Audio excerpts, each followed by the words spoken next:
I'd buy this bike again in a second. So suck on that, Yami.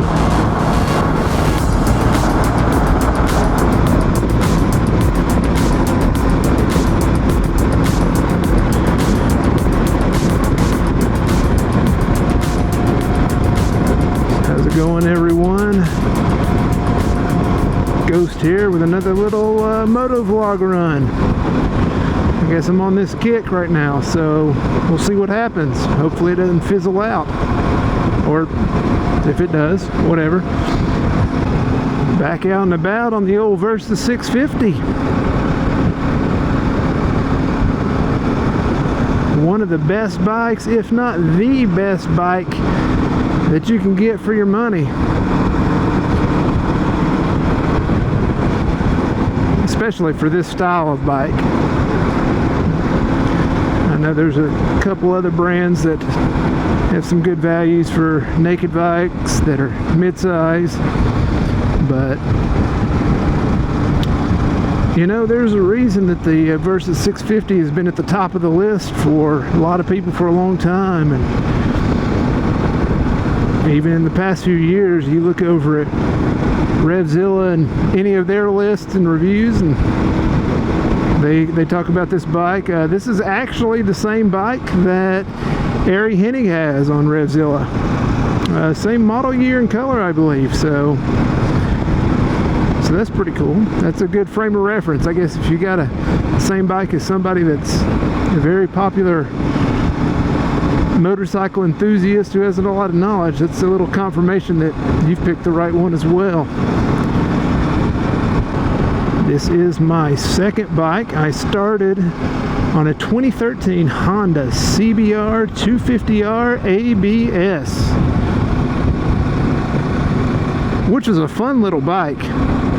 I enjoyed that thing.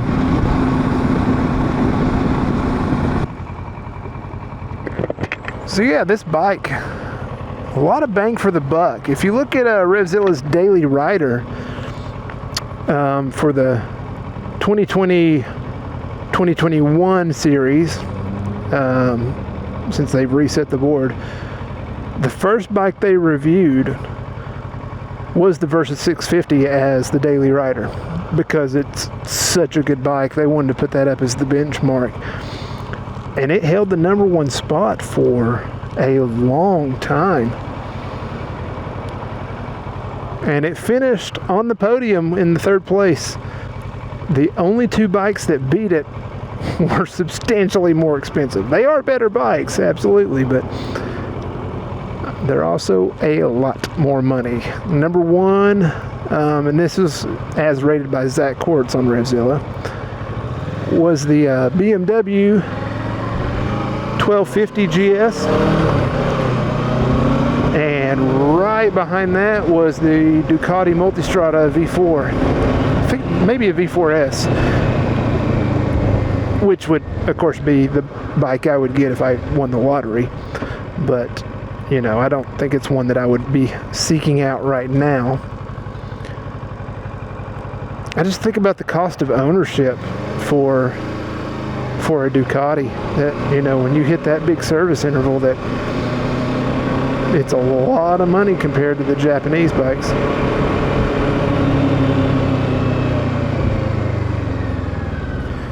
But maybe if you have one, let me know. Like, is it really as bad as perceived, or that I've heard, or, you know, what's it like? Have they changed things up recently?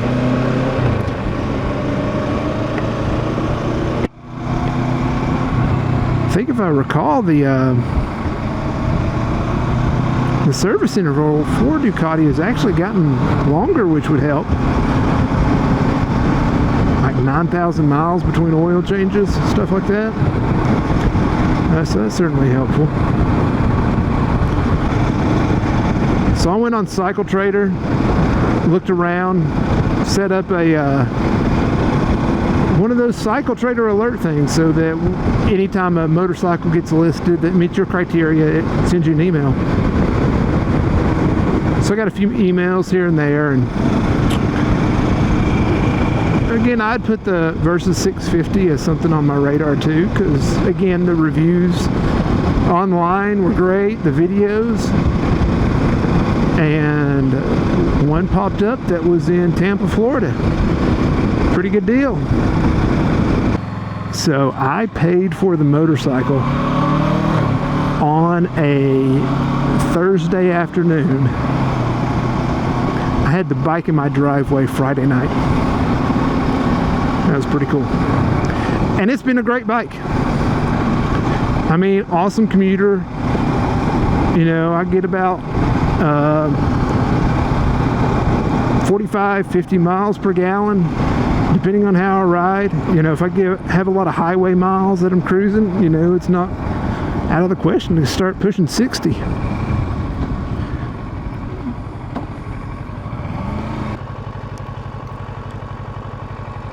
So I've really enjoyed this bike. It's been really good. Around town, day to day, perfect. I wouldn't change anything.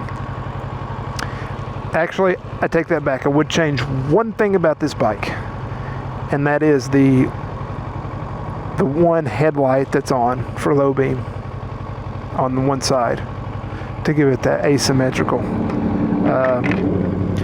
I hate the one headlight on look.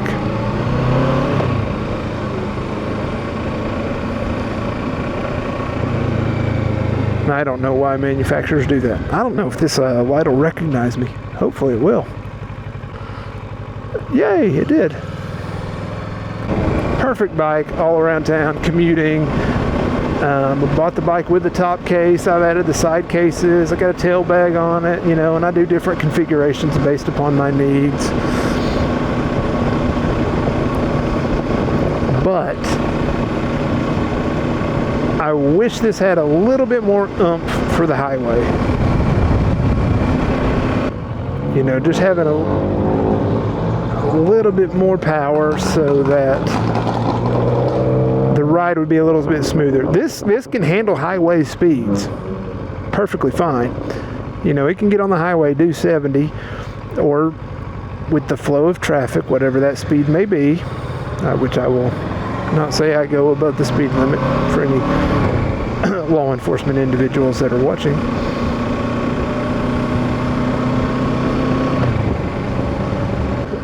But when it's running at that speed for a longer period of time, it does get to rattle on the handlebars a bit, and over time that's just, you know, not that fun for longer journeys.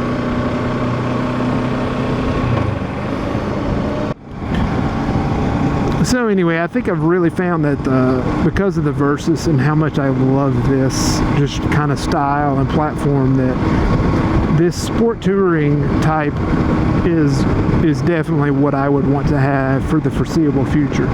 And if it's this bike, then I'm pleased as a peach to have that. I'm very interested at some point to test ride the Versys 1000 to see what a big brother to this machine would do, because a little bit more power. It's got some of those nice creature comforts, cruise control, heated grips, because it can get cold here in Georgia, and I do ride in the wintertime. You know, I am not a seasonal rider. I don't pack up the bike and, oh, it's too cold to ride, you know. That's not my jam. I've done a test ride on the Tracer 9 GT from Yamaha. The Yamaha demo day they had a couple months back. That's a fun little bike. It felt smaller than this Versys 650, if I'm honest. Which certainly seems weird. Like, this is a big bike. It's a seat height of 33 inches. It's a tall bike. It's not for everyone, but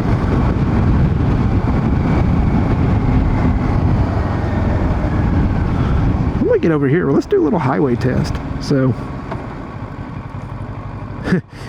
this is definitely not a first ride of the Versys. This is like the 1,282nd ride review of the Versys.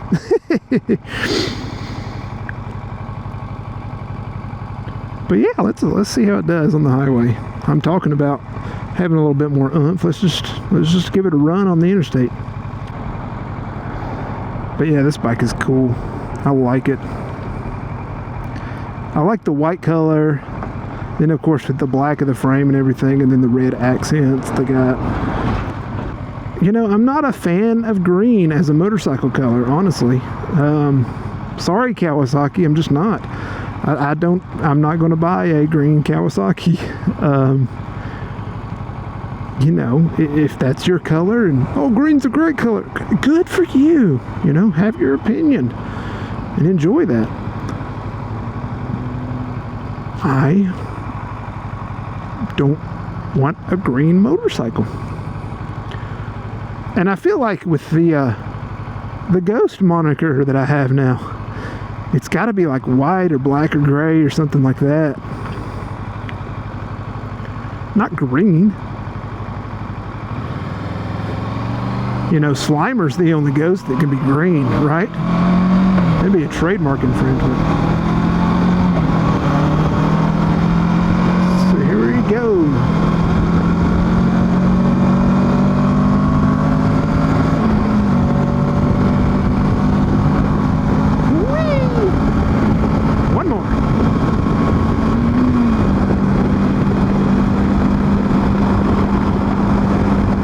Audio still is, if you can still hear me.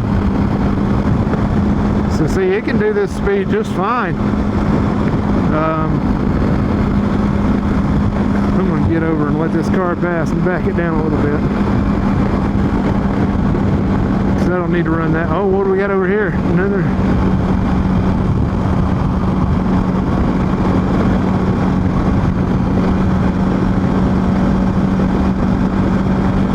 See, this thing's running 78, 79, 56 mpgs. Nice, especially with gas being where it is. Really helpful with that. But you know, I'm running at 6,000 RPM right now and feeling a little buzz in the handlebars, and you know, it's not bad for a short distance, but over time it's not all that fun. It's a beautiful day to ride though.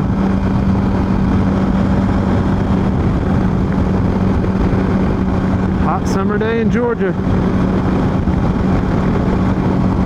Of course. Now one thing I do have over here on my throttle is a Go Cruise throttle lock. And basically you have this little dial here. I don't know if you can see it on this cheap camera, which, don't worry fam, I'm trying to do my research on the GoPro. I might get one of the older models just to save some bucks. But this thing just keeps tension on your throttle, and then this part that sticks out will rest on the brake. And when it does that, it you know, holds your throttle open. And so just to be clear, it's not a cruise control. Cruise control keeps your speed at a certain set. A throttle lock keeps your throttle open at the same thing. So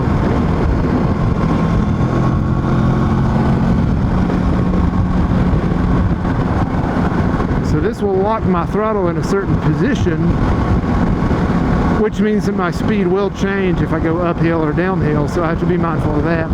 But if I'm on a good straightaway, I mean, it's like, you know, why not? Just put it down there, lock it in, and it gives your hand a little break for a while. Yeah, okay. Let's go to Atlanta!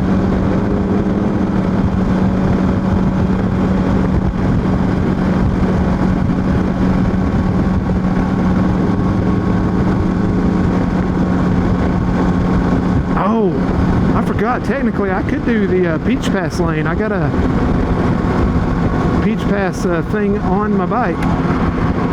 And motorcycles don't cost anything. Normally, there's a... for this stretch of the interstate here around Atlanta, there's you have to have the Peach Pass, and there's a fee associated with taking the express lane. But motorcycles, it's free.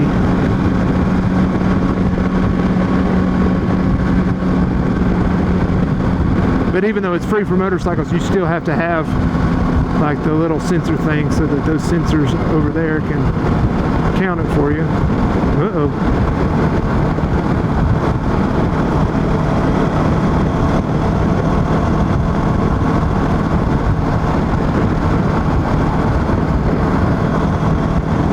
Alright, so we're on the interstate and going a little slower than we were on that other road.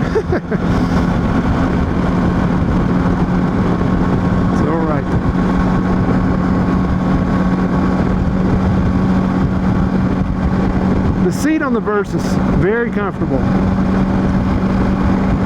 Some people like to prop it up a little bit because there is a slight angle that does send you toward the gas tank, but not a huge deal for me. I'm kind of planted pretty well in it, and it's pretty plush for a stock seat.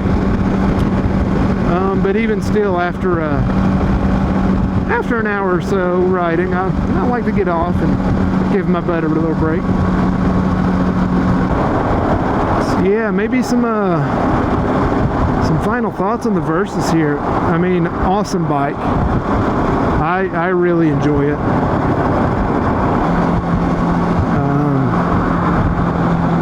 Again, maybe wanting something just a little bit more for highway and longer distance, but for a little weekend travel or something, it's not bad at all. And on a daily commuter, amazing. It doesn't do any one thing particularly superb. You know, it's not the best sport bike out there, but it's got some sport DNA in it.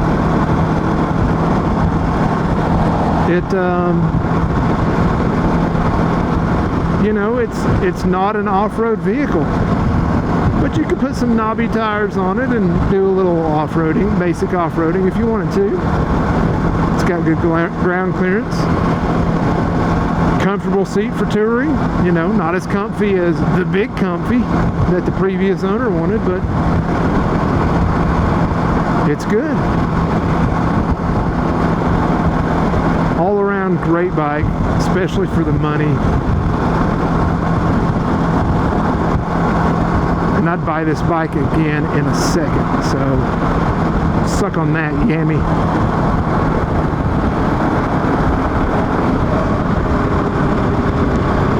Yami doesn't like the Versys. Well, it's a dad bike. You know what? Dads are pretty cool. So, take that. So anyway, that's a little bit of the ghost story about this bike. How and why I got it and what I think about it. I may have this thing for another several years, or who knows, if I get a good deal on a Tracer 9 or a Versys 1000 or hit the lottery and get a Multistrada, then, you know, I might have to say goodbye to this one. But this has been an amazing bike, and I would highly recommend it to anybody who's looking for a mid-size motorcycle with good comfort, good throttle response, great gas mileage, and I'm sure the newer models even have even more refinements.